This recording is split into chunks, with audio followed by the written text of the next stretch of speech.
Congress party को पता नहीं क्या हो गया है। देश में सिखों को बांटने का काम किया है तो केवल और केवल कांग्रेस पार्टी ने किया है। सिखों का कत्लेआम यदि किसी ने किया है तो कांग्रेस पार्टी ने किया है। कोई वोट दे अथवा न दे, भारतीय जनता पार्टी सिख समुदाय के सदैव साथ खड़ी रहेगी। जो देना होगा परमात्मा देगा। इस धरती पर कोई नहीं है जो कोई किसी को दे दे। बहने भाइयों, देता है तो परमात्मा देता है, चाहता है तो छप्पर फाड़ के देता है। और कांग्रेस पार्टी को पता नहीं क्या हो गया है। झूठ, मनगढ़ंत बातें।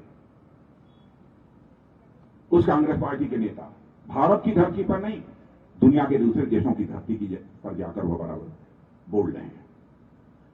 अभी अमेरिका में जाकर उन्होंने कह दिया कि लड़ाई इस बात पर है कि क्या सिखों को भारत में कड़ा पहनने की अनुमति है कि नहीं है। सिखों को भारत में पगड़ी पहनने की अनुमति है या नहीं है। क्या सिख भारत में गुरुद्वारा जा सकेंगे या नहीं है। लड़ाई इस पर है और यह सभी धर्मों के लिए है। यह राहुल गांधी ने कहा। बहनों भाइयों, सिखों को लेकर जो झूठ पाकिस्तान की आईएसआई नहीं बोल पाई, वह कांग्रेस आई के नेता बोल रहे हैं। कितने बड़ी बिंदु है। भारत में सिख संप्रदाय का क्या योगदान है, मैं घंटे डेढ़ घंटे में भाषण दे सकता हूं। बहनों भाइयों, भारत में सिख कम्युनिटी का योगदान जो है, भारत की संस्कृति को बचाकर रखने में उसे भारत कभी भूल नहीं सकता। मुझे तो वरिष्ठ नेता प्रकाश सिंह जी बादल का भी यह सौभाग्य प्राप्त रहा है। बहुत छोटा था भाई उनसे, लेकिन अपने विधानसभा क्षेत्र की भी अंतिम सार्वजनिक सभा जो चुनाव की होती थी, बादल साहब मुझे ही बुलाते थे। क्योंकि कई बार सिख समाज के इतिहास के बारे में उनके साथ हमारी चर्चा हुई थी और बराबर इसी झूठ को दोहरा रहे हैं। उन्होंने कहा कि हमेशा की तरह भाजपा झूठ का सहारा ले रही है। वो मुझे चुप कराने के लिए बेताब हैं। यह तो आसमान की तरह हालत उनकी हो गई है, जैसे आसमान की तरह मुंह उठाकर कोई थूकने की कोशिश करे। आसमान की तरह मुंह उठाकर थूकने की कोशिश करेंगे तो क्या होगा। मेरे बहनों भाइयों, इस देश में सिखों को बांटने का काम किया है तो केवल और केवल कांग्रेस पार्टी ने किया है। सिखों का कत्लेआम यदि किसी ने किया है तो कांग्रेस पार्टी ने किया है। पंजाब और कश्मीर में आतंकवाद को बेलगाम किसने छोड़ा, तो कांग्रेस पार्टी ने छोड़ा।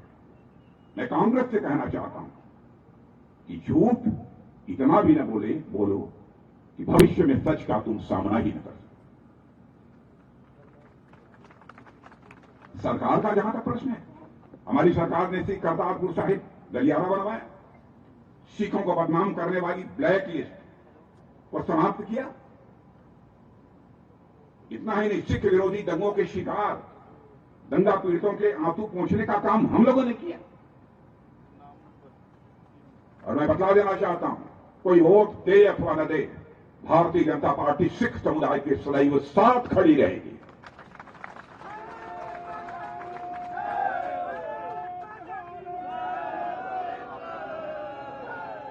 जैसा मैंने कहा कि हम केवल वोट बनाने के लिए, वोट पाने के लिए हम राजनीति नहीं करते हैं। हम देश बनाने के लिए हम राजनीति करते हैं। सिख विरासत का जहां तक सवाल है, दुनिया भर में प्रचार पहली बार किसी सरकार ने किया है तो मोदी जी के नेतृत्व की भारतीय एनडीए की सरकार ने किया है। इसमें कांग्रेस संकट में है। कांग्रेस गंभीर संकट में है, क्योंकि उनका जो विभाजनकारी एजेंडा है वह पूरी तरह से एक्सपोज हो चुका है। पूरी तरह से एक्सपोज हो चुका है। इसलिए बहनों भाइयों, भारतीय जनता पार्टी के लिए आप कार्यकर्ता हो या आप वोट मांगते हो, आप समर्थक हैं या आप वोट मांगते हो, तो आपको शायद अनुमान नहीं होगा आप बहुत बड़ा पुण्य का कार्य कर रहे हो। चुनाव है नहीं तो मैं कह देता, हमारे जैसे लोग तो मानते हैं कि ईश्वरीय कार्य कर रहे हैं। कुछ पाने की हविस नहीं है। जो देना होगा परमात्मा देगा। इस धरती पर कोई नहीं है जो कोई किसी को दे दे। बहने भाइयों, देता है तो परमात्मा देता है, चाहता है तो छप्पर फाड़ के देता है।